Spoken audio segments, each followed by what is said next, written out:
So yeah, I will talk, I think, broadly about kernels in many different sort of contexts and guises. So I'll start, as one should do, with some motivating questions. So when I was here, I was pretending to be a neuroscientist part-time, and somebody gave me some neuroscience data, which in this case are signals recorded from electrodes in the brain at reasonably low frequencies. So these are local field potentials. So these aren't like the big neuron spiking, but these are the sorts of signals that one records in the neighborhood of the big spiking neuron, which perhaps are modulating it. And the question that was asked was, well, does this sort of control signal change in the presence of a spike burst?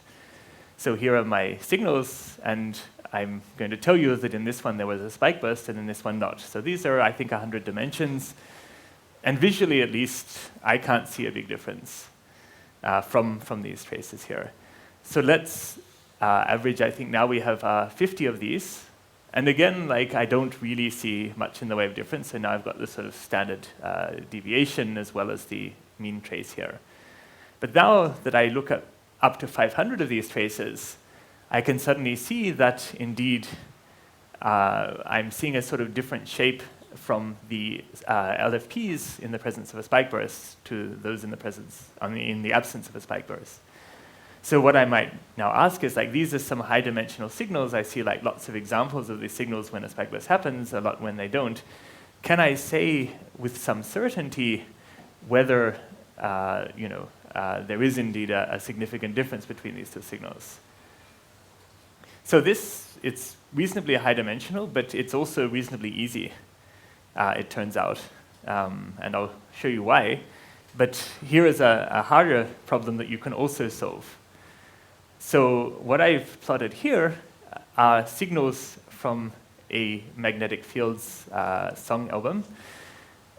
On the left, you see the songs from one track, and on the right, the songs from another track. These are 0.01 seconds, so very short sound clips. So pretty much all you're getting is a sort of profile of the instruments used. And I've not taken just the audio itself, but I've used the audio to amplitude modulate a sinusoid, which is how music was transmitted back when I was a bit younger. And so what you can see visually is that there seems to be some sort of difference. But the difference isn't in the mean, because the means are all 0. The difference isn't in the standard deviation, because that's all 1. These are 1,000-dimensional signals, so they're quite long signals. I'm now asking you, can I find the difference between this distribution of little audio clips and that? So this is a harder problem. You're not going to get away with a t-test or a variant of a t-test to solve this problem. But it turns out that we will be able to solve even this tougher problem as well, even though, for the moment, it's not obvious how.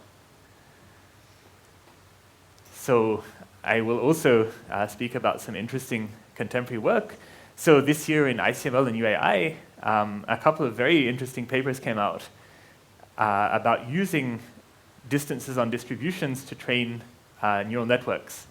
So last SNPs in 2014, there was a very clever proposal by Goodfellow et al. To train a neural network in the following way. So you have two neural networks, in fact. So one is trained on data and then generates samples of what it thinks the real world is like. And then the second neural network says, I'll look at your samples and then I'll look at the real world and I'll see if I can tell them apart. And these two neural networks sort of fight each other and come to some conclusion, which is hopefully well-trained, and that the generating network is able to create distributions that are a good match for reality. So that's fine, except that it's hard enough to train one neural network, and now you're training two, and they're fighting each other, and it takes a lot of careful tweaking of parameters.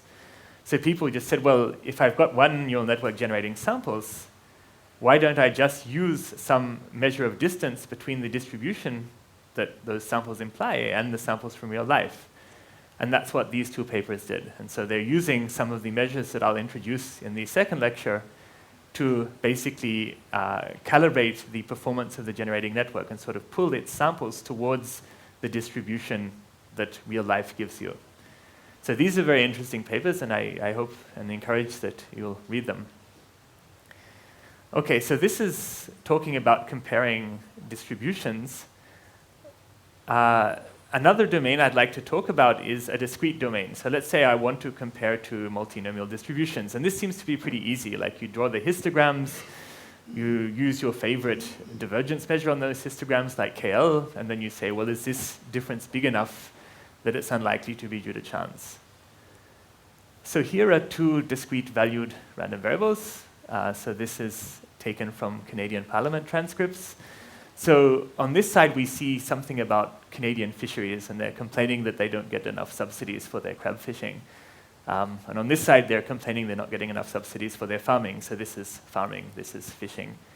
So I want to now determine whether the distribution over these and those is different. And this seems a bit harder. Like I can't make a histogram for all possible, 6-line Canadian crab sentences and then tick a box every time I see one of these. So this histogram approach doesn't work. So I'm going to be proposing a line of attack for this, which turns out to be the same line of attack as for this difficult amplitude modulated audio data and all of this other kind of data. Okay. So the second class of problems that I'll talk about is independence testing. So what is independence testing? It's actually a little bit more restricted in some sense than the problem of comparing distributions.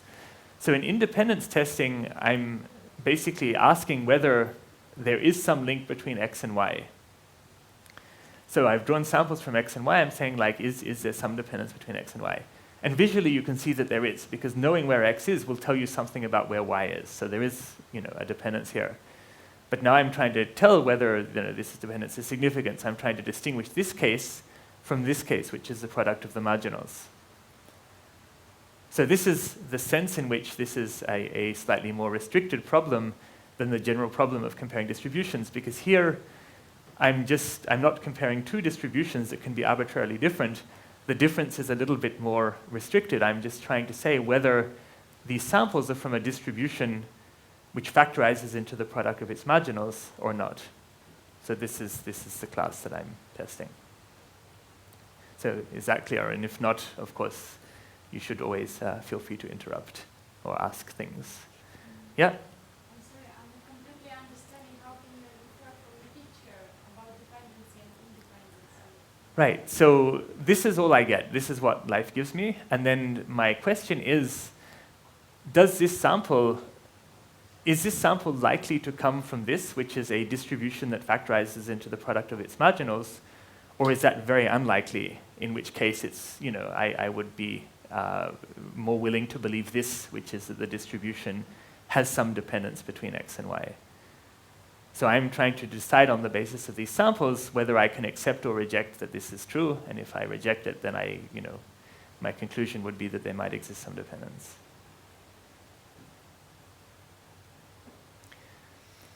Yep. Regarding the text one that you mentioned, Mm-hmm. can you be a bit more precise? What does that mean to say there's a random variable called text?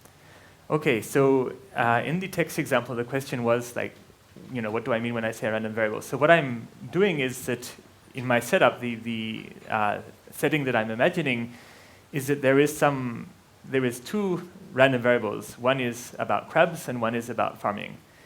And what they do is that they, when I draw a sample from this variable, it's a string of some length, which in the crab case is about crabs, and in the farming case is about farming. And I'm assuming that these are drawn independently, which of course is a little dodgy in Canadian Parliament, because each 5 lines is not independent of the previous one. But for the moment, I'm going to assume that these are like, something is giving me samples, and these samples are 5-line strings. Yep. So you can also take into account when they're dependent, but that's beyond the scope of these lectures and in a NIPS paper last year, which is, yeah. Okay, so how would I solve this problem? So if I look up Reed and Cressy is a nice classical textbook on testing, and I would look that up and I'd say, how do I solve this problem?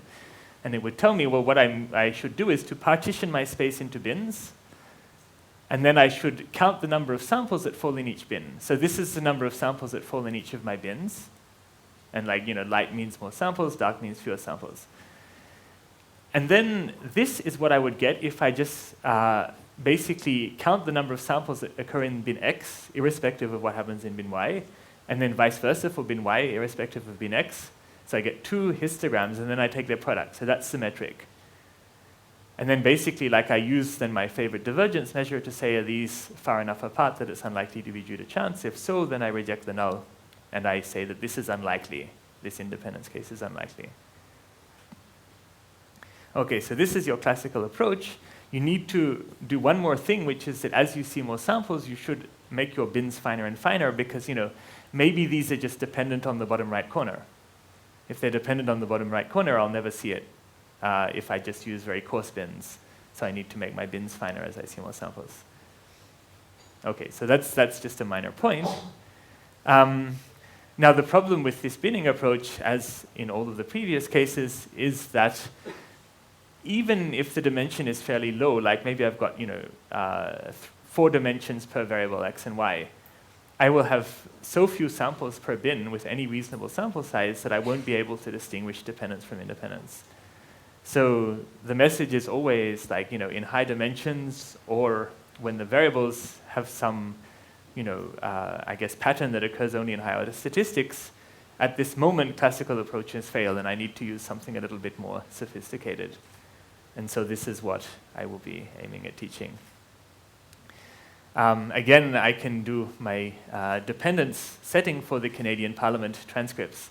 So here are my Canadian Parliament transcripts where on this side I have text in English and on this side I have text in French. And my question is now, is this the translation of that? So if I try to make my big table and count the number of samples per bin, my table would again be several kilometers wide and I'd have so few samples per bin that I wouldn't have a chance because I'd have to make a table where each entry is some number of lines of English text. And then most of these would never be seen in practice. It turns out that you can determine whether these texts are dependent or not without going through that painful thing, without even being able to translate from English to French. So it won't rely on being able to translate. And indeed, you can find whether this text and that text is dependent without being able to speak English or French. So I could have made this Swedish and this Portuguese, and it wouldn't matter for the tests that I'm going to propose. So this is something that I will explain. Yeah. Okay, so I've talked about pairs of variables. I've talked about variables that might be dependent or independent. What if I have more than 2 variables? What if I have 3 variables? Okay. So here I've got a case which you might recognize from all of the graphical models talks, which is a particularly interesting case to learn about in practice. This is when you have 2 possible sources of influence which have some effect on a 3rd variable. Okay? So in Mike Jordan's text, he has, this variable is if I set my alarm off in the morning or not, this variable is if I'm late for a lecture or not, and this variable is being kidnapped by aliens. So, given that I'm late for a lecture, and given that I remember to set my alarm, then this makes it more likely that I was kidnapped by aliens, and yeah. So the case that's particularly interesting in biology is when you have, for instance, multiple enzymes, say, which individually don't have much of an effect, but only in combination they do. And this is the hardest case to detect. So, if this dependence on its own is strong and this dependence on its own is strong, then I just do independence tests and I find these links and I'm done. But, maybe just looking at these links on their own is very weak and gives me almost no signal. But it's only when I see 2 things in combination that I see a strong effect. So here's an example, if I put sugar in my coffee but I don't stir it, it makes it a little bit sweeter. If I stir my coffee without putting sugar in it, it has no effect. But if I do both, then the effect is strong. Okay? Here is a toy example with this kind of behavior. So I've got x, y, and z. X and y are IID Gaussian. Z is the sign of their product with some exponential distribution multiplied by it. Okay? So if I look at y and z on its own, they're actually completely independent. X and z on its own, they're independent. Both together, suddenly there's a very strong dependence. Okay, so this is actually a little bit peculiar because I have, like, this graphical model is in some sense not very meaningful in the sense that faithfulness is violated, so these edges don't occur on their own. But you can modify this, so you can say that I'll make a weak link, and then together there's a strong link. So then the edges do exist on their own, but it's easier to find them when I see both together. Yeah?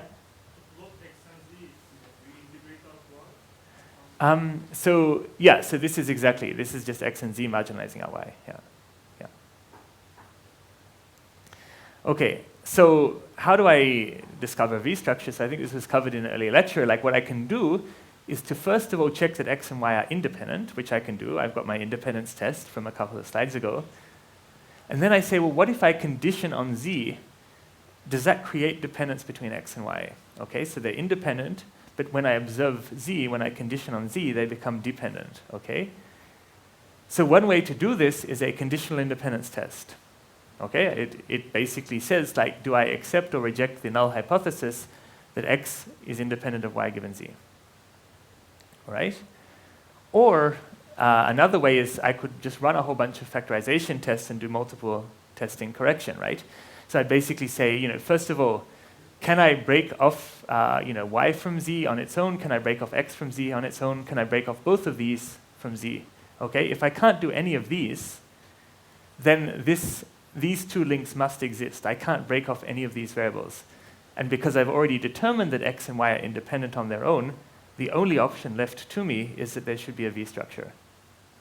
Okay? I can't break this graph up into smaller subsets of variables whose distributions are the product. Okay?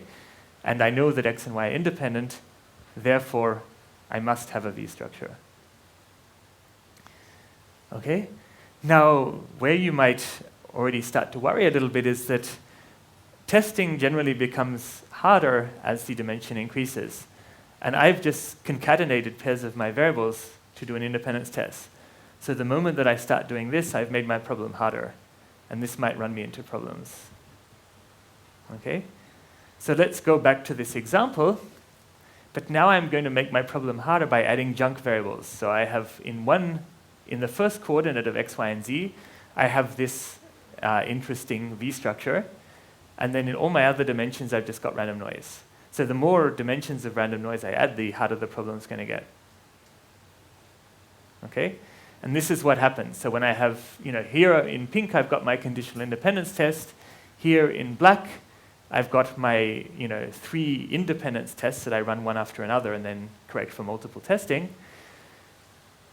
Basically, all of them, after, say, 4 dimensions, are finished. Like, they basically stop working. So this seems to be a problem that is unusually difficult, even if you use a good test. So here I'm using actually quite a sophisticated test. I'm using kernel tests for my independence testing. I'm using a kernel test for my conditional dependence testing, and yet this problem is hard. And I'm not able to detect it. So hopefully I will be able to give an example of how you could do that. Yep? So I'm really confused at why this goes all the way up to 1, rather than just going up to 50% error rate. Okay, so why does it go up to 1? So I should type to error. It seems like you actually end up consistently making the wrong decision Yeah. 100% of the time. Hang on, so this is null acceptance rate. So this is basically like, I have conditional dependence, but I'm always accepting that I have independence. Yeah. So that means that I fail to detect that there's dependence. So I'm failing all the time. But isn't it weird that So here I'm succeeding in detecting dependence, but then as I make my problem harder, I'm failing to detect conditional. I'm just wondering what the test is doing Mm-hmm. that it can perform worse than 50% error. So it's basically like, it's not a classification problem where chance is 50%. Like basically, like I either accept or reject that I have conditional independence, okay? So here I've got conditional dependence. So ideally I would always reject, right?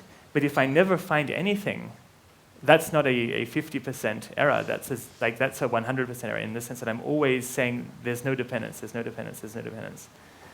So chance level isn't 50% here. So when you have low power, you make the cautious decision. Yeah, exactly. Like I said, I can't see anything. Yeah, that's right. Yeah. Okay. Are there further questions? Okay. So yeah, so this is something I will come back to and explain like a way to get around this painful problem. Okay, so this is, I've given now some motivating examples, and I hope I've convinced you that there are hard problems out there that might be worth solving. So all of these problems in some sense boil down to one idea, which is looking at distances between probabilities. So in the first case, it's a very clear link, right? I've got two samples. These are drawn from some two distributions, and I'm trying to tell them apart. Okay? In the case of independence, I've got one sample that's from some distribution, and I'm trying to decide whether the distribution that these samples was drawn from factorizes into the product of its marginals. Okay? But again, like I have a distance in some sense between the joint and the product of the marginals. In the case of three variables, I've got some question, I've got this distribution over three variables. I'm comparing that with all of the possible ways in which that distribution might, say, factorize. So, can I break off variables, or do I have a V structure? Okay, so the, I guess, fundamental thing that I will talk about is a distance between distributions. Okay, that will be what will happen for a good chunk of tomorrow. Then I will talk about how that distance can be used for dependence detection. I'll talk about when the distance basically can always tell distributions apart. So in some cases, my distance between distributions is an actual metric. So it is 0 only when the two distributions agree. And then I'm going to talk about things like 3 or more variables, how to choose the best kernel, because there's always the question of how to choose the best kernel. And then if we get some time, I can talk about something a little bit fancier, which is how to do Bayesian inference without writing a model down. So this turns out to be linked to this earlier stuff in a way that will only be clear once I've covered the early stuff. So are there questions so far about the sort of general, I guess, high-level points that we are covering? Okay. So in this, yeah. Mm-hmm. Question. So regarding this metric that you were talking about, say you have two Dirac measures which Mm-hmm. are not the same. Yep. You would consider them as two different? Yeah, I would. I mean, these are 2-point masses in different places, right? So these are different distributions. Yeah. Okay, so to cover this stuff, I'm going to first have to cover a little bit of elementary stuff about kernels. So this is what I will do, I think, for a lot of this lecture. And we'll see how we go for time. We might start on the tests themselves. So let me see. So since we are going to cover some theory, I need to use the right format, which is this like old school Beamer. So this is the format you use when you're talking about math. Okay. So this is going to be like the very, very short introduction to all you need to know about kernels. There are much better books than what can be covered in 1.5 hours. So I have provided references at the end of the slides, so you can look those up, and I might refer to some of them as I go. Okay. So there are two ways to think about what kernel methods are doing. Okay. One is in terms of feature spaces. So what do I mean by feature spaces? Let's say somebody gives me this problem of classification, and they say, like, separate red from blue for me, but you're only allowed to use a straight line or a plane in high dimensions, okay? So I can't draw a straight line on this plot, which is going to separate red from blue. So what do I do? So what I can do is I can find features of my points. So a vector of features of my points might be, say, the two original coordinates and then their product. So this is now in 3 dimensions. And in 3 dimensions, you can see that these blue points get pushed above the xy plane, and the red points get pushed below the xy plane. Right? So in this high-dimensional space of features, I can now use a very simple classifier to separate my points. Okay. So this is kernel version 1. Kernel version 2 is, and this is perhaps a little bit closer to the spirit of Neil Lawrence's talk, it's about smoothness. So I have these functions, which are Gaussian processes / reproducing kernel Hilbert space functions, and what I want to, Gaussian process means, very important distinction, or RKHS functions. So what I want to do is to use this class of functions to interpolate my this cloud of points, okay? And kernel methods somehow say, well, I can control the smoothness of this interpolating function. I can say, well, this might be overfitting, this might be underfitting, and this might be right. So I've got two seemingly completely unrelated things, which I say that I can do with kernel methods. One is that I can map my points to some high-dimensional space of features, and in this high-dimensional space of features, I am able to tell them apart. And then I've got another intuition which says I am able to use kernel methods to choose how smooth my learning function is, to make it less smooth, to make it more smooth. So at least at first sight, I can't see any relation between these two things.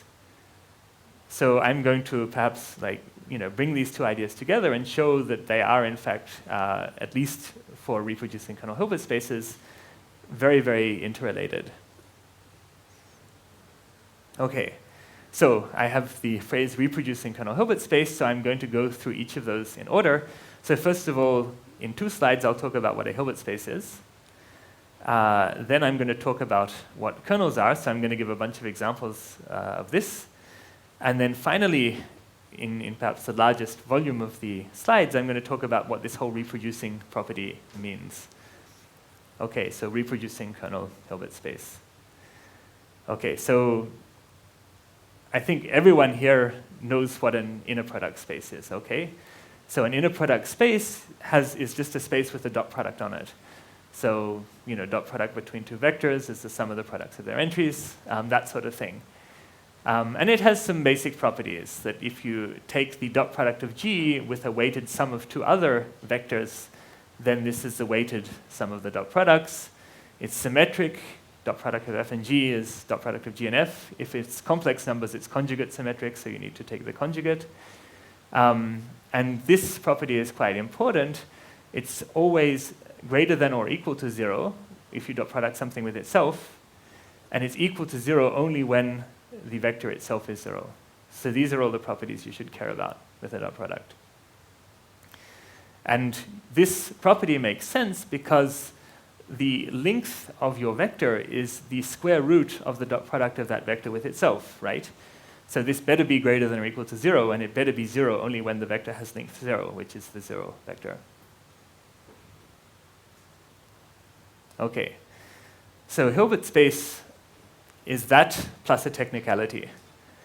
And the technicality is that it contains limits of Cauchy sequences. So these are sequences of vectors that are getting closer and closer together in some sense. And so that I will not dwell on because I want this to be a 1-slide introduction. Okay? Yep. Just to be very precise, so an inner product space is just a vector space endowed with an inner. Yeah, that's right.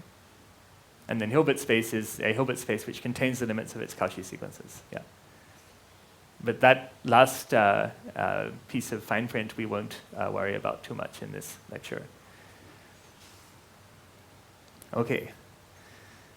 But it basically means that you don't want to worry about having to take limits of sequences and then find yourself out of the space you started in. Like, that would be annoying. So we don't have that problem. Okay, so that's the Hilbert space. So now we have a kernel. So a kernel is a really, again, like something which I can describe in a single sentence. A kernel is a dot product between features of objects. That is a kernel, okay? So I have a bunch of objects. These can be anything. These can be photographs. These can be books. These can be, graphs, protein graphs. These can be robot arm configurations, like whatever I like, okay? It doesn't matter what these are because the way that I represent them for my purposes is to define a vector of numerical features of those objects. So for images, I might have histograms of color. For robot arm configurations, I might have a vector of angles. For graphs, I might have like a bunch of subgraphs and like how often they occur, and so on. Okay? So I take my object, and from this object, I get a vector of numbers. Okay?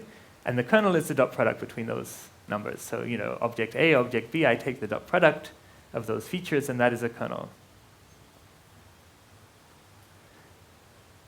So one piece of fine print is that to any kernel, there will correspond infinitely many possible features. So here is just a very simple example. If my feature of x, which is now just a number, a real number, is just that number itself, then the dot product of feature of one x and feature of the second x is just the product of those two. So, if x, the first x is 1, the second x is 2, their product is 1 times 2, which is 2.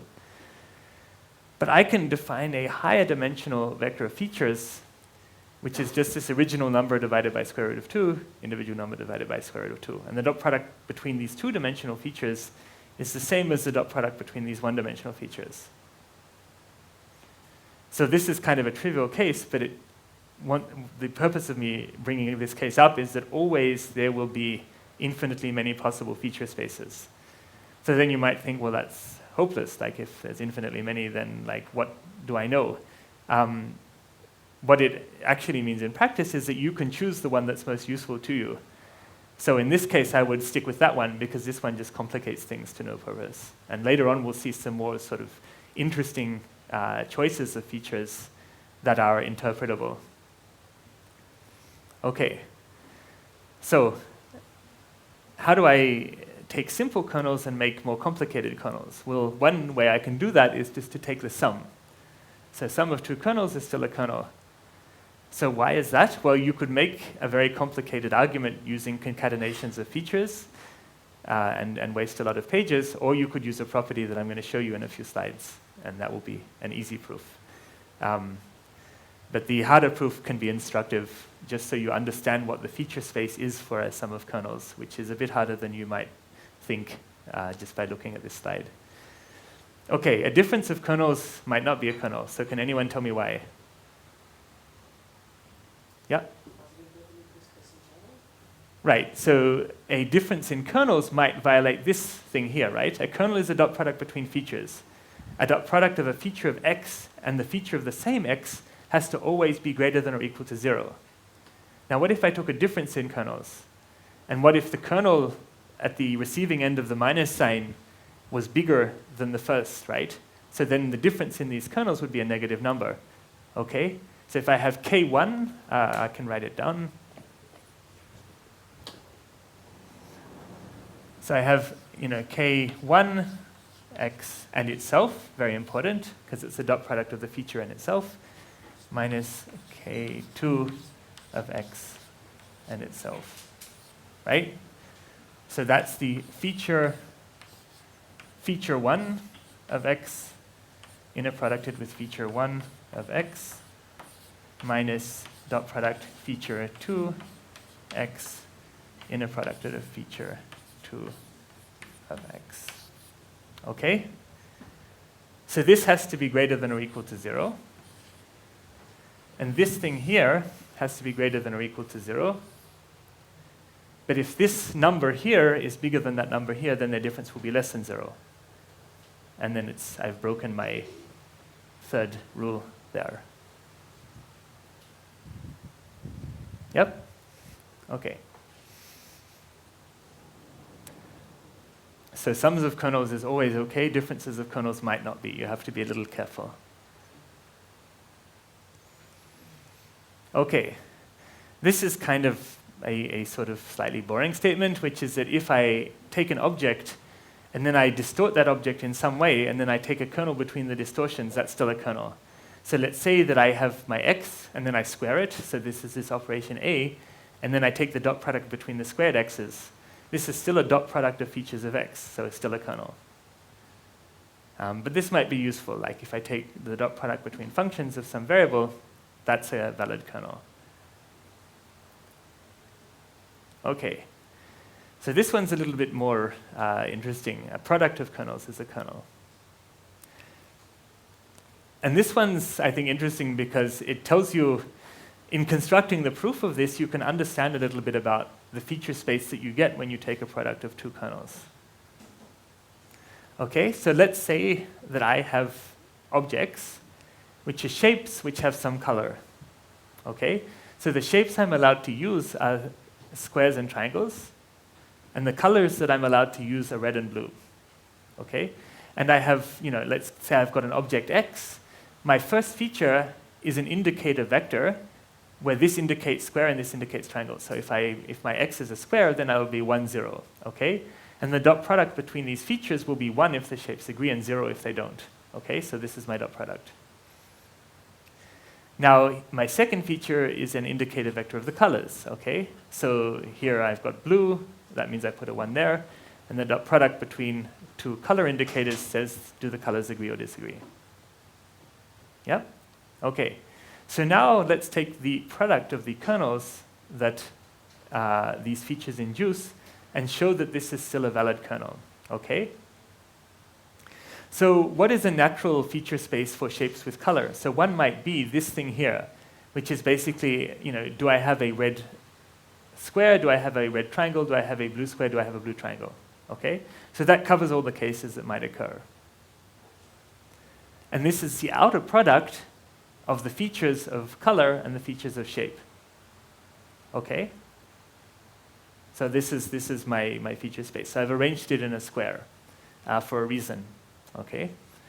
So what is a good dot product between shapes with color?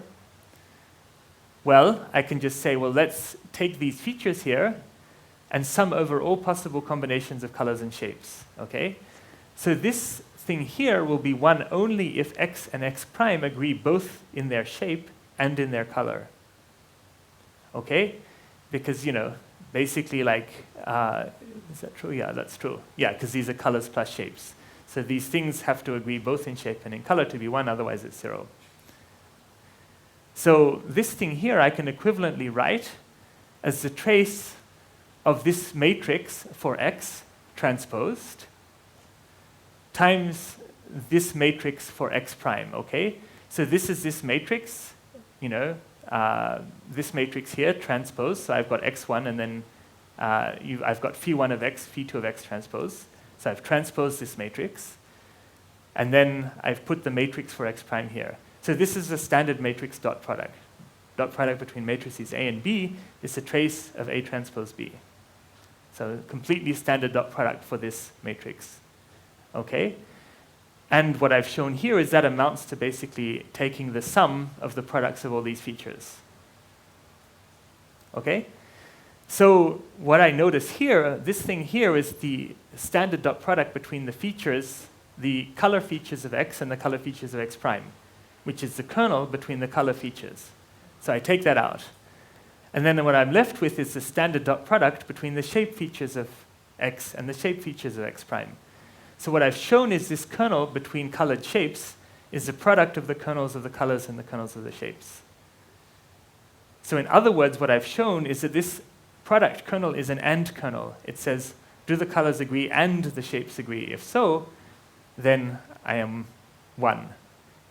If there's any disagreement in color or shape, then I'm 0.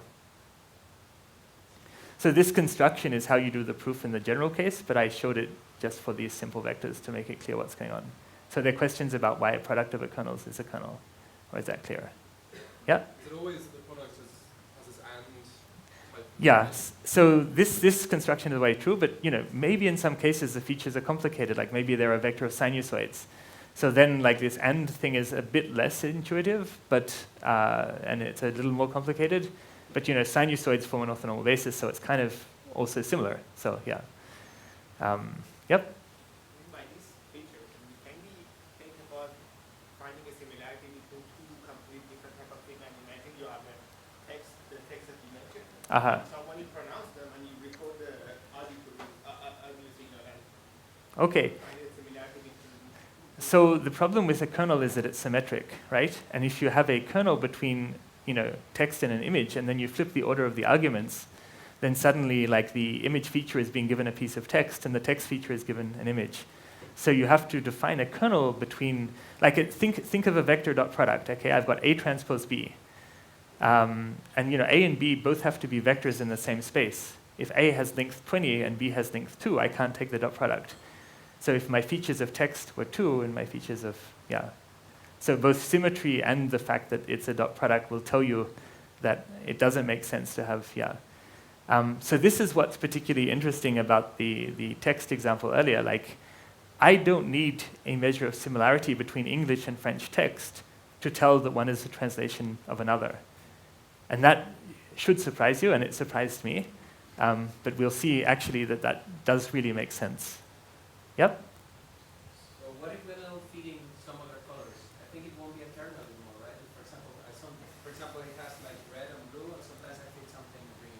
Yeah, so if I have red and blue and green, No green, but I feed something green. you fit, so you're going to give a green object to this. Yeah. Then my features are not defined for the green object. Okay, it's not a kernel. I mean, this is sort of saying like I have I have particular features of my objects, and I say I can have a feature when it's blue and when it's red. If it's a color I've never seen, my feature is blind to that, so like it's not a number. Yeah. So I need my features of what I care about with my objects. So if there's some characteristic of the object I don't care about, my feature will be blind to it. And in image recognition, this is very important because maybe there will be some features of the image I'm trying to classify which I don't know about, and then my classifier will be performing at chance level because it can't see that feature. So this is why it's very important to define the features that characterize the problems you're trying to solve. Yeah. Okay. Yeah? Okay. Good.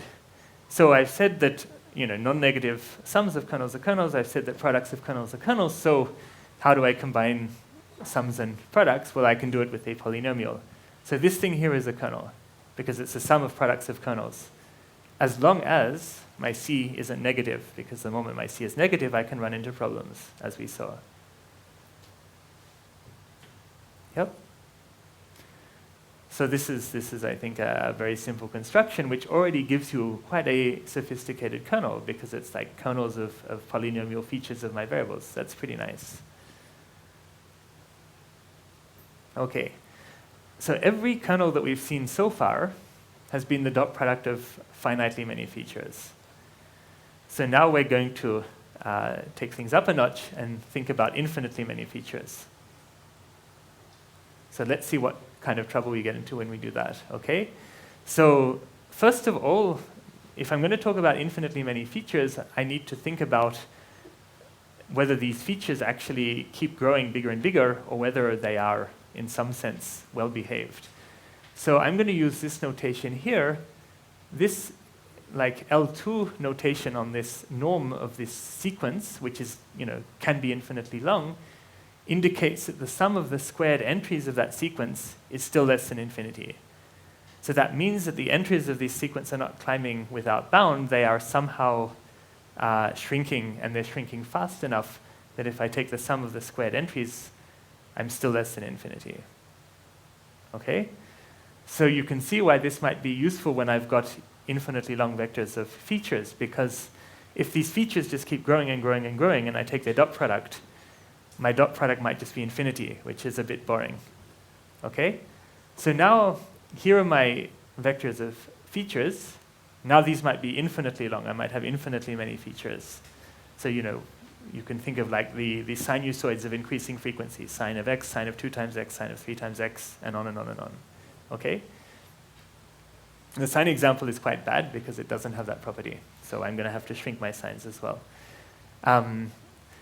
Then the dot product between these infinite features, this is my kernel now. But for this to be a valid kernel, each of these vectors of infinitely long features has to be square summable. So why square summable particularly? Well, we can show this by Cauchy-Schwarz. So the dot product between these two infinitely long vectors of features can be upper bounded by the product of these L2 norms of the features. So the product of the square roots of the squared summed features. Okay? So if these two things are less than infinity, then this is always less than infinity. If these are allowed to be infinite, then let's say I take the dot product of x with itself, well, that's infinite. So that's a problem.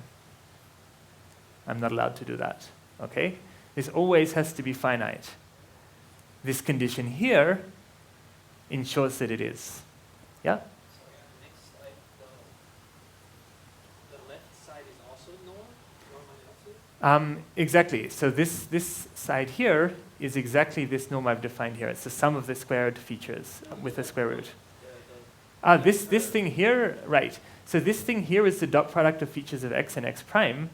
Now let's say I just choose to set x prime to be x, right? Then that's the norm of the feature of x squared. And then this inequality becomes an equality, right? Because remember, the dot product of something with itself is the norm squared. So this thing here would be the absolute value of the norm squared. Does that make sense? Or I can write it? Yeah. So then this is an equality. So I want this always to be an inequality. I mean, the main point to remember is I want this always to be less than infinity. So this is basically the main pitfall when I use infinitely many features, is that this thing can blow up. I want to make sure it doesn't blow up, so I make a constraint, and then I'm okay. So is that clear? So apart from that, I'm okay by going from finite to infinite. Yeah? Okay. So now that I'm talking about infinite feature spaces, I can talk, for instance, about kernels that I might define with a Taylor series, okay? So a Taylor series is a slightly different flavor of object to the one on the previous slide. A Taylor series is this infinite sum of weighted polynomials of my input. And as long as this z here is in absolute value less than r, so this is a scalar, then this thing converges, okay? So this is sort of the infinite version of the polynomial kernel that I defined a couple of slides back. So now rather than a finite polynomial, I've got an infinite polynomial. Okay, so infinite polynomial of z's, okay? So what happens if I take my Taylor series and I substitute into this z variable here the dot product of x and x prime? So this is a sum of kernels raised to some power, so a sum of kernel products, and that's a kernel. My only fear is that this thing might go to infinity. But as long as the norm of my x's is less than the square root of r, it won't go to infinity. Okay? So a nice example of this is the exponential kernel, the kernel which is just the exponential of the product of x and x prime. So I'm not allowed to let my x primes get too big because otherwise this goes to infinity. So I just say, like, I'm considering x and x prime to be only within some radius, and then this is well defined. Okay, so here's just what I just said in words, I've written up here in numbers. So k of x and x prime is this Taylor series expansion. Again, by Cauchy-Schwarz, the dot product of x and x prime is less than or equal to the product of the norms of x and x prime. On the previous slide, I've said that this norm has to be less than the square root of r. That means that the products of the norms has to be less than r. If this argument is less than r, this thing converges and I'm okay. So I've got now a polynomial kernel with infinitely many terms, which is still behaving itself. So are there questions about that, or is that okay? Okay. So now we get to the most famous kernel of all, which is the Gaussian kernel, which Neil Lawrence tells you never to use. So here it is. From the tools that I have described so far, we can show that this is a kernel. So does anyone want to tell me how I do that? Yep. But this is a norm, though, remember? So this is e to the minus norm of x minus x prime. And then I would get a Taylor expansion where each of the terms in the Taylor expansion was a norm. And I said in the previous slide that my Taylor expansion should be a Taylor expansion in terms of dot products, because remember, the sum of products of kernels is a kernel. but you are close. Or what you said is relevant. Mm-hmm. Okay, now we are getting, that's a good idea, so let's do that.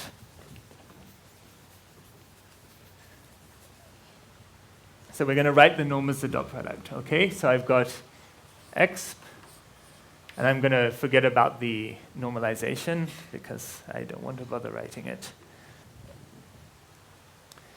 Okay, exp minus norm of x minus x dash, right, squared, is equal to exp, and now I've got minus x dot producted with itself minus x prime dot producted with itself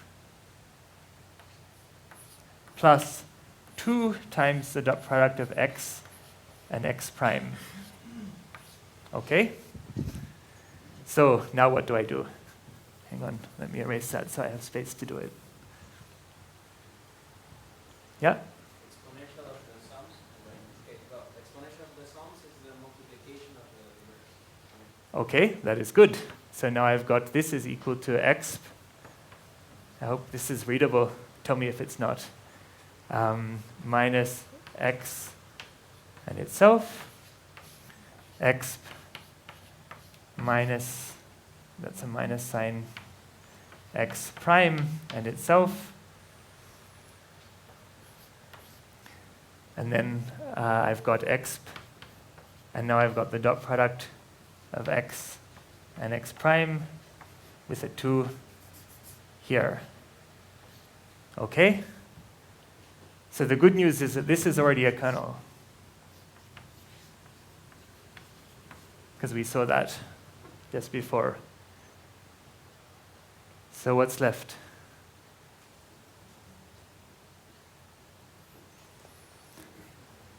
So I know that if I have a product of 2 kernels, that's a kernel, right? So is this a kernel? And if so, why? Yeah?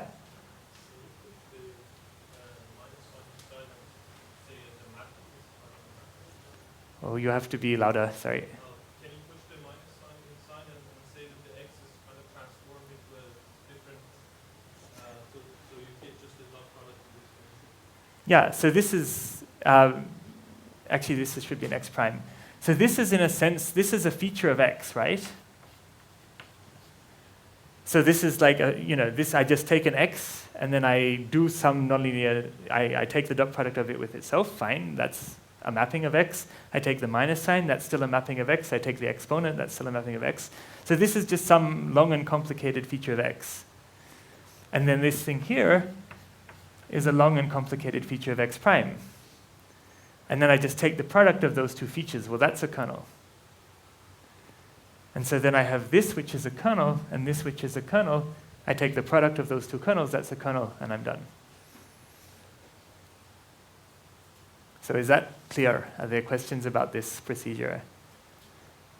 So I've used this, I've introduced a whole bunch of building blocks, and then I've used that to show that my Gaussian kernel is a kernel.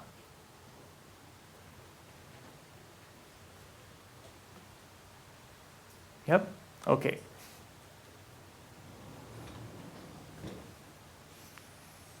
Yeah. Okay. So let's say that somebody gives you a function with 2 arguments and it's symmetric, so that's okay. How do I know it's a kernel or not? So one way would be, well, if I can find feature maps and I can take their dot product and I get that function, then it's a kernel. Or if I can build it up using these building blocks that I described, then it's also a kernel. But sometimes this is hard, okay? So the Gaussian was already like a little bit tricky, and there are cases that are much trickier. So another way to check if something is a kernel is a property called positive definiteness. So what is that? Okay, positive definiteness is this property here. I just take n points, okay, n from 1 upwards, xi and xj, and then I multiply these. So I take the kernel between all of these pairs of points. So this is like a kernel matrix. And then I multiply these, each of my xi's, I have a corresponding scalar ai, and then I take this thing here, this sum here. And this sum has to be greater than or equal to 0. So if this sum is greater than or equal to 0 for all my choices of x and a, then I have a kernel function. Okay?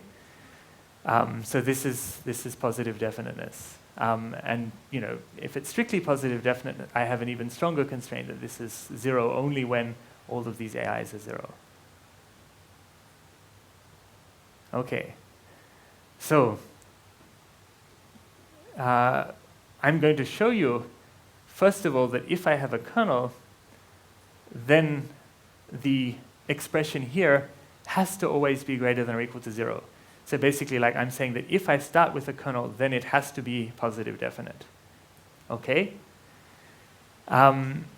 So this is my expression here for AIJ blah blah. Okay? So how do I show that this is always greater than or equal to 0 if I have a kernel? Well, remember that kxixj is the dot product between the feature map of xi and the feature map of xj. So that is my first step. Okay? My second step is to notice that if I have a dot product and I multiply it outside by a scalar, I can take that scalar inside the dot product. So this is one of the elementary properties of the dot product that I introduced at the start of the talk. Okay? So that means that this expression here is equal to this expression here, right? Because I've just said that k of xi and xj is the feature map of xi dot producted with the feature map of xj, so step 1. Step 2 is I've got ai times aj, but I can take these scalars inside my dot product, which is what I do here, step 2. Okay?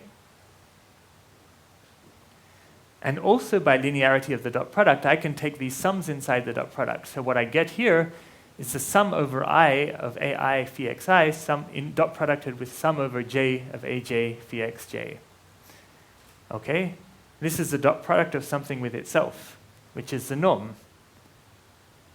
And the norm is always greater than or equal to 0. So as long as this kernel is a dot product between features, this is true. So if I have a kernel, then the kernel is positive definite. If I have a dot product between features, that dot product satisfies positive definiteness. So you can also prove in the other direction. You can say, if I have a positive definite function, then it can only be a dot product between features. Okay, and that's a nice shortcut sometimes to showing that something's a kernel. I say it's positive definite, okay, it must be a kernel. I don't need to care about the features, I don't need to care about how I constructed it. I know there must be some features which will make it a dot product. Yep. Okay, so this is a lie. I'm not going to talk about how to prove it. It's a very long proof. That could have been lecture 2, but then I was advised against it. Okay, so right at the start I said that I could show that the sum of kernels was a kernel. So the hard way to do it would be to try and figure out the feature spaces and concatenate them and then notice that there's some redundancy and it's very, very painful. Or I could use positive definiteness and do a very short proof and not be in an unpleasant situation. So here is the proof, right? I want to show that this is positive definite. Well, I just take the sum, I split it up into 2 sums, each of these is positive definite, I'm done. So sum of kernels is a kernel. So that's a pretty easy proof. Yep? Okay. So now I'm up to reproducing. Let's see how I'm for time. Good. Yep. So this property here I will introduce by going right back to my original example of this XOR space. Okay? So here is the feature that I defined for the feature space I defined for this XOR problem. I have a vector in 2 dimensions and I define a 3-dimensional vector of features, where in the first entry I take x1, second entry x2, third entry product of x1 and x2. Okay? 3-dimensional vector of features of a 2-dimensional vector. And my kernel is the dot product of features. Okay? Kernel is the dot product of the features of x1 and the features of y. Features of x and features of y, I should say. Okay? which is the standard inner product in 3 dimensions. So now maybe I want to define functions of these features. Okay? So what is the function of the features? I'm going to choose the simplest function I can, which is a linear function. So in a sense, all of the nonlinearity comes in the way I've defined my features. Once I've defined my features, I just take a weighted sum of those features. That's my function. Yep? Okay. So how do I represent a function? Well, a function is just the weights that I use to multiply my features. Okay? So when I write f with a dot, that's just this vector of coefficients that I've used to multiply my features. When I write f with an x, that means I've evaluated that function at a point x, okay? If I have a dot here, I haven't evaluated it. It's just a 3-dimensional vector. If I put an x here, it's a scalar. It's just a number, okay?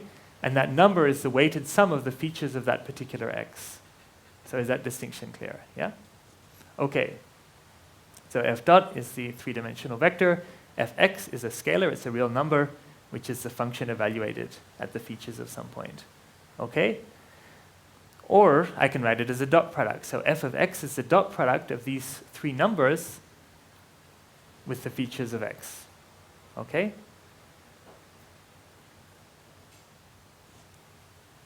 So I give you this vector of 3 numbers. Is it a function or is it a feature map? Who thinks it's a function? Who thinks it's a feature map? Who thinks it's both? Hopefully everyone. So it's both, right? Because this, what have I said a function is? A function is a vector of 3 numbers. What have I said a feature map is? A feature map is a vector of 3 features of some y, which has the property that the third entry is the product of the first 2. Okay? So this thing here, well, -1 is the product of 1 and -1. So it satisfies this, so that must be a feature of the vector 1, -1. So can everyone see that that's true? Yeah? But it's also a function just because I have said that a function is a vector of 3 numbers. So of course it's a function. It satisfies the minimum requirement to be a function. Okay, what if I give you this vector? Is this a function or a feature map? So who thinks it's a function? Hopefully everyone. And who thinks it's a feature map? Hopefully no one. Good. So some functions are also feature maps if they satisfy this requirement of being the mapping into the space of features of some point. But then I can define functions arbitrarily. A function is just a vector of 3 numbers. Okay? So, you know, this thing here is a valid function. It's something I can use to take the, you know, product of features. But I can never find a y which has the property that, you know, this entry is 1, this entry is -1, but the product of 1 and -1 is 2. That's not true. Okay? Yep? You said it's not a feature map. Yep. Right? I mean, like, it's clearly not that feature map. Right. You could define y1, y2, y1, y2 plus 3. Sure. So I could define a new feature space for which that would be a valid feature map. Okay? So I'm just saying everything with reference to this feature space here. Yeah. So this is the space of features I've chosen. Yeah. Okay. So this is an illustration of the point that I'm making in this slide, which is that basically, like, feature maps are also functions.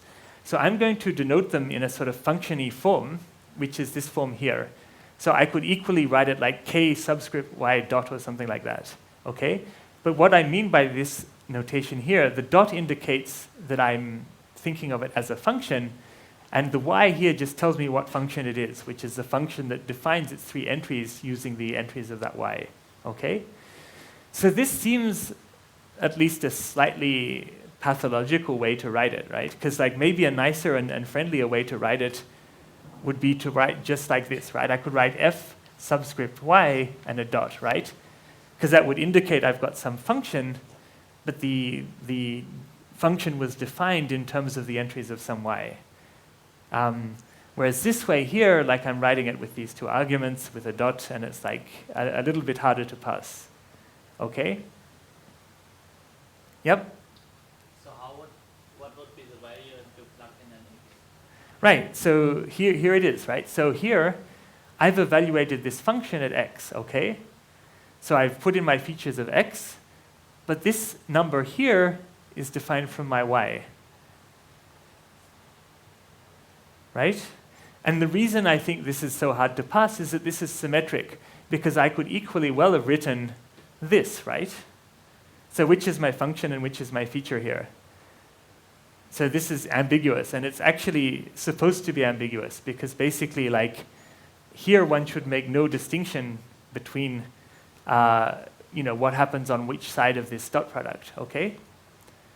So this gives rise to this alternative notation for the feature map, which is called the canonical notation, which is basically to write your feature map as a k with a dot here and the argument there. So why does this make sense? It's because, well, the dot product between the features of x and the features of y is just the kernel with one of its arguments set to x and one of its arguments set to y. Okay? So this is why I chose to write my feature map as a k with a dot and an x, rather than writing it as something that might be more friendly, which is something like this. Okay? The reason is because if I take the dot product between a feature map of x and a feature map of y, the dot that's sort of missing in each of these feature maps gets filled in by the value of the x in the other. Okay? So this property here holds. Dot product of features of x and features of y is kernel between x and y. So I will sort of pause a bit here so that you, I guess, think a little bit about that. But are there questions also about it? Yep. Yep, it carries over. The only difference is that when you change the order of the arguments, you need to take the conjugate. And we'll have a little example of that later when I'm using Fourier series. Yeah. But is this idea clear? So I'm going to be using it a lot, so you'll get more used to it the more I use it. This is the first time, in a sense, that you may have bumped into it. Sure. Yep. You can also have the dot product of two canonical feature maps, right? That's right. That's right. I mean, so basically, I could as easily have written here k dot y, right? And in fact, for me, the most logical thing to write is just k dot x dot producted with k dot y is equal to kxy. Because I say canonical only in terms of the notation that I'm using here, which is to write k dot y rather than phi of y. But it's referring to the same object. What I'm emphasizing here is that these objects should be thought of as functions as much as they're thought of as features, or that a feature and a function. A feature is a special case of a function with a particular relation among its entries. Yeah. Okay. So this is what I've shown quite laboriously here is the famous kernel trick. So here is the kernel trick. This is Vladimir Vapnik, and he proposed this one weird trick to avoid overfitting, which is the kernel trick. So I recommend this website has a lot more very, very bad, nerdy humor. I recommend it. Okay, so this is the kernel trick. The kernel trick is that if you take the dot product of this f, which, as I've said, is a vector of scalars, and this thing here, which is a vector of features of x, then this is f evaluated at x. And in particular, if I take the dot product of the features of x and the features of y, this is the kernel between x and y. So this should be uncontroversial, because it's exactly what I showed everyone when I defined kernels. The only thing that's changed is the notation. So rather than writing phi of x, I've written k dot x, and rather than phi of y, I've written k dot y. And that's to indicate that these are functions in the same sense that f dot is a function. But obviously this can be a lot more than the things that I'm able to construct by mapping x to space of features. Okay? So that's the kernel trick. You now know the kernel trick. Okay? And the other more subtle point, yep. What's reproducing here? So this reproducing property is that somehow the dot product of kernels on x and kernel y somehow reproduce the kernel on x and y. Yeah. So it's a strange, I guess, way of putting it. Yeah.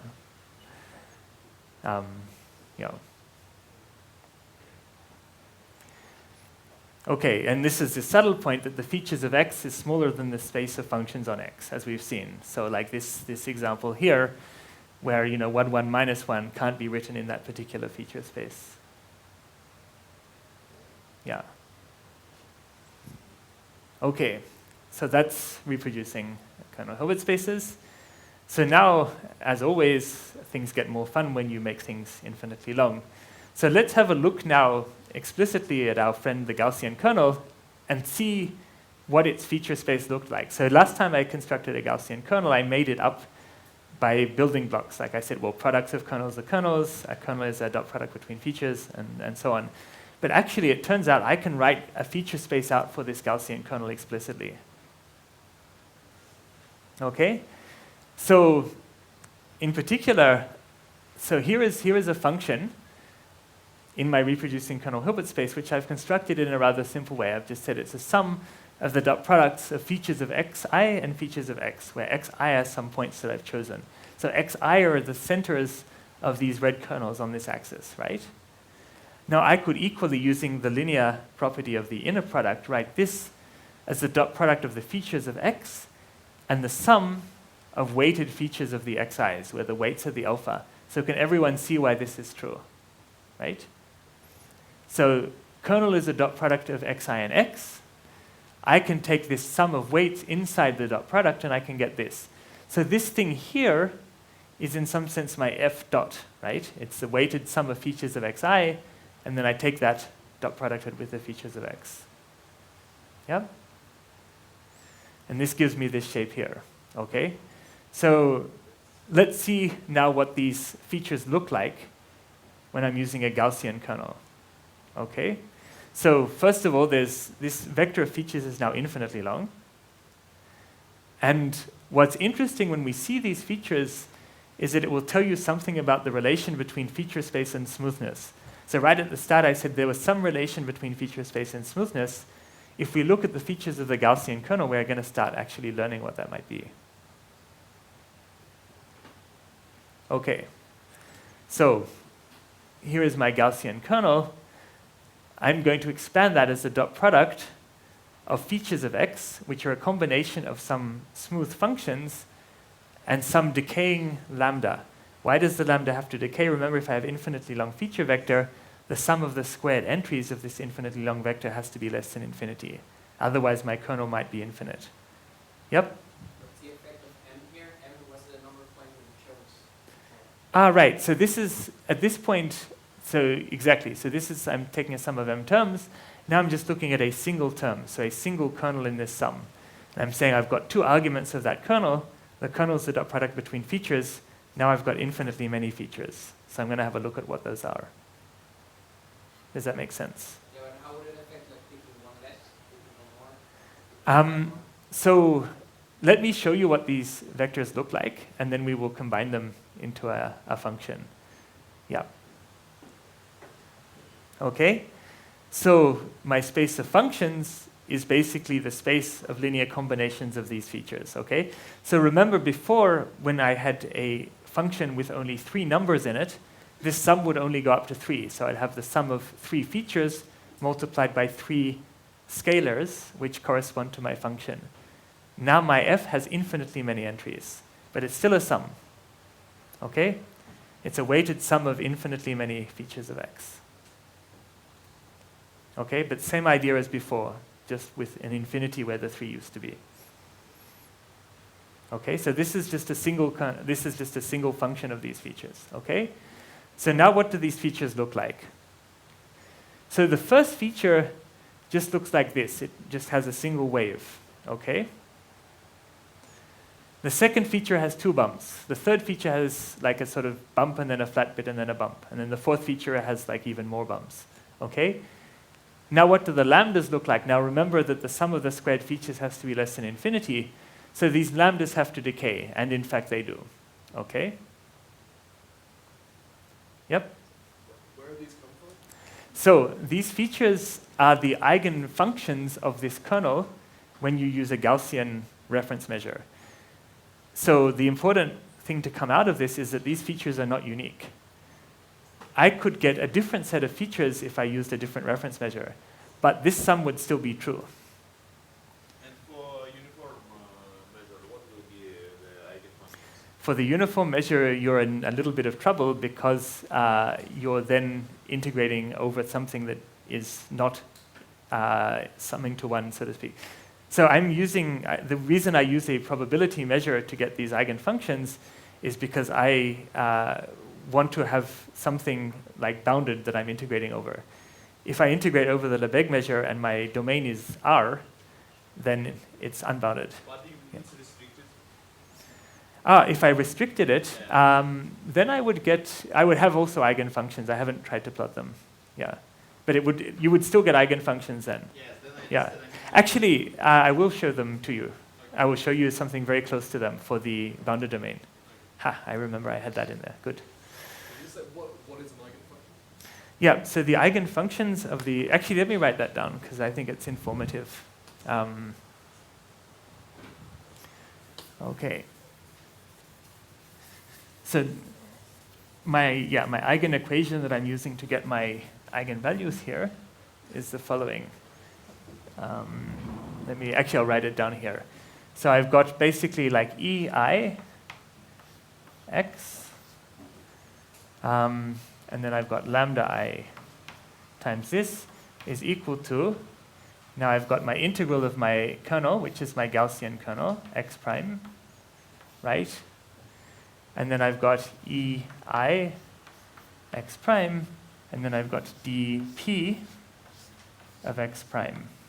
Okay? So this thing here, for the functions that I've plotted, is a Gaussian. Okay? And this is my eigenvalue equation. And if I compute all of these eigenfunctions with a Gaussian here, I get the functions that I've shown. So this is actually in the Carl Rasmussen and Chris Williams book on Gaussian processes. So I basically took this example from his book.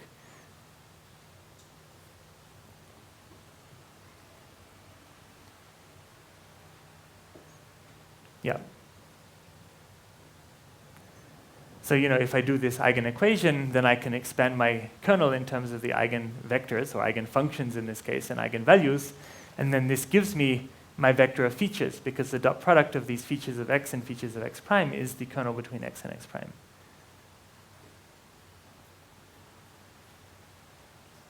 The features are not unique, but these are pretty informative features. Okay?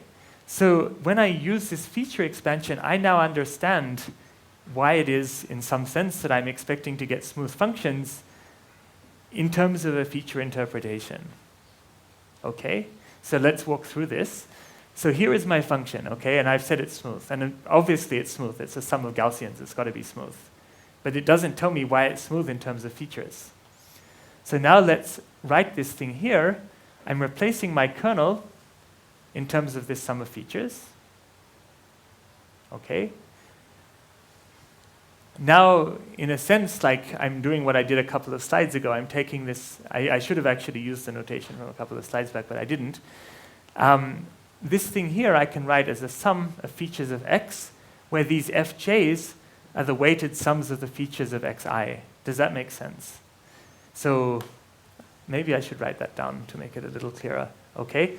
So I've got my f, which is the sum over I of alpha I of kernels between x, I, and x, right? And this is equal to sum over I of alpha I of dot product of features of xi and features of x. Yep. Now, linearity of dot product, this is equal to the dot product of the sum over I of features. Oops, I'll put the alphas first, right? Alpha I of features of xi and features of x, right? Now, if I write this thing here as a sum, well, let me see. Let's remove this because I need the space. Okay, so let's say I'm going to use Q as my index for my sum over features. Okay, this is, I'm now going to have a double sum, so sum over Q of, and then in brackets here, sum over I of alpha I, and then the qth feature of xi, and then the qth feature of x. Okay? And this qth feature of x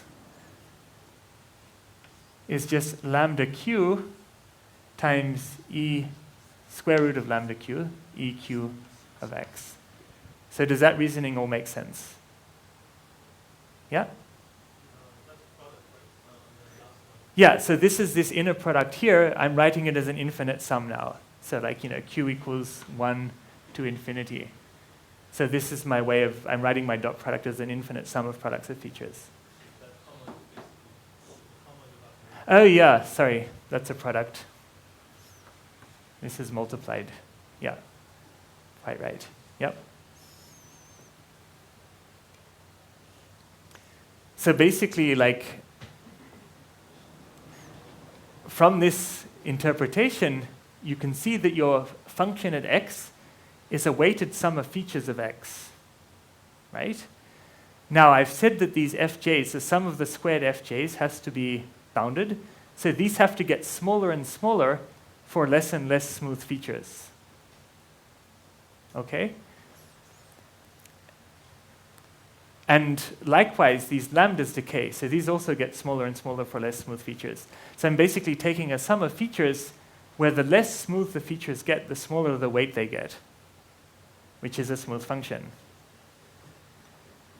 And in particular, like the norm of f enforces smoothness. So this is a nice thing here. Like the norm of f is the sum of the squared entries of f. If this norm is small, then these entries decay fast, which means that the function is more smooth because like the very non-smooth things get almost no weight.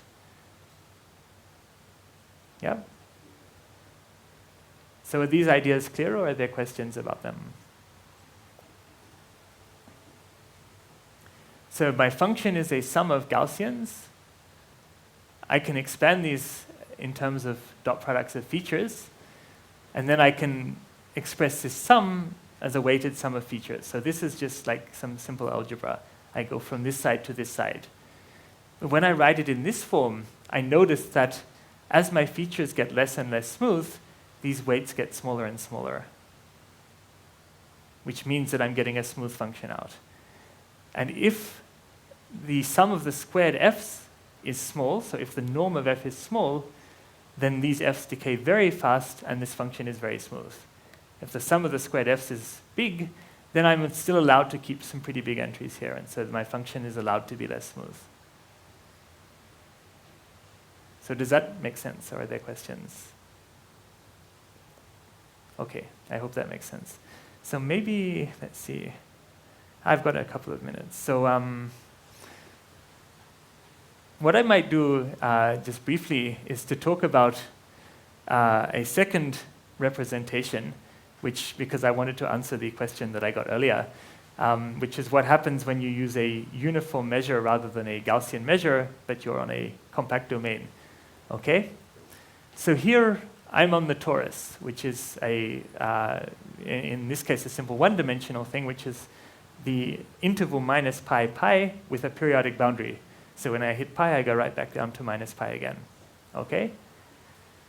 So on this space, I can define functions using a Fourier series. So who here is familiar with Fourier series? Excellent. Good. So here is my Fourier series. It's a weighted sum of complex exponentials. I'm going to show you, first of all, the representation of this top hat function. So this is a function that's just 1 on an interval and 0 outside it. Okay? So here are my Fourier series coefficients. These are for higher and higher frequencies. And you can see, like, what I'm going to do is I'm going to add more and more of the coefficients and show that I'm getting closer and closer to my top hat. Okay, so I'm adding more and more coefficients. And you can see that, like, once I've got this many, I'm pretty close to my top hat, okay? So the coefficients that I'm adding take the following form. It's sine of here we go. FL is sine of L on L. So this is this shape that you'll see here, okay? These are my Fourier series coefficients, and they're sort of sine of L on L, where L is the index of the coefficient. So I hope that's clear. Yep. Okay? And I can do the same for a Gaussian, okay? So a Gaussian, in effect, takes only one argument, which is the difference of its inputs. This is a Gaussian on one dimension, okay? So it's not precisely a Gaussian because the periodic boundary condition messes me up a little bit, okay? Because a Gaussian obviously goes and keeps decaying into infinity. If I'm on a periodic boundary, I'm not allowed to do that. So I have something that sort of looks like a Gaussian, but then keeps oscillating, which is this Jacobi theta function here. But think of it like if my Gaussian is skinny enough compared to my domain, it looks like a Gaussian. Okay? And its Fourier series happens to be a Gaussian, like an actual Gaussian. Okay? So I have my Jacobi theta function, and I'm building up with Fourier series coefficients, which are Gaussian. And these have that effect, okay? So how do I use my Fourier series to create a reproducing kernel Hilbert space? It's pretty easy. I take my Fourier series coefficients of my function, and I divide by the square root of the Fourier series coefficients of my kernel. So this is my feature space for my function, okay? And this is my feature space for an x, okay? It's the square root of the Fourier series coefficients of my kernel times the complex exponential. Yep?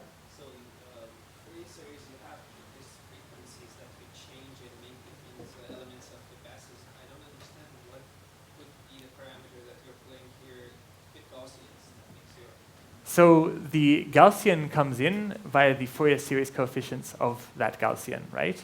So I'm defining my feature space in terms of the Fourier series coefficients of my kernel. So it's a little bit indirect. But that's fine. I'm allowed to do that. And it works. Because, like, let's do this. If I take the dot product between my Fourier series coefficients of x, oh, sorry, here is my features, right? Now, if I take the dot product of my features of x and features of y, I have to get my kernel back. Yeah? Okay, so let's do that. Features of x, features of y, square root of k, x, da. Then this is a complex space, so I have to take the complex conjugate. And then I get exactly the Fourier series expansion of this exponential whose argument is the difference of x and y, which is indeed this kernel. So it works. And in particular, also, if this is my dot product of f and k of x, well, I can do the same thing, right? Here is my representation of f. It's the Fourier series coefficients of f divided by square root of Fourier series coefficients of k. Here is my feature of x, and I get f of x. Okay, so everything works. And this is the norm. And again, like the norm enforces smoothness, because basically for this sum to be finite, this has to decay faster than this goes up. Okay? So here is my trick question to end the lecture. I introduced a top hat function, okay, where my f hat was of the form, let's go right back to the top hat. There's a few things to go. Here is the top hat, okay? So this is its Fourier series coefficients, okay? And I've said that the norm of my f, the norm of my f squared has to be the sum, out of space. Sum of fi conjugate divided by, and these are Fourier series coefficients, divided by the Fourier series coefficients of my kernel. Okay? I've said this is the norm of my f. So if I use a Gaussian kernel, is this function here in my Gaussian RKHS? This is my question. Yep?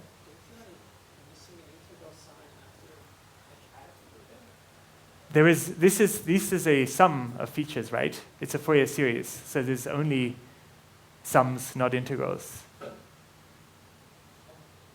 So who thinks the top hat is in the RKHS with a Gaussian kernel? that is the right answer. Who thinks it isn't? One person is right. So why isn't it, okay? This thing here, wait, I think what I said was slightly confusing. When I said it's the right answer that nobody put their hand up for the first bit, just to be clear.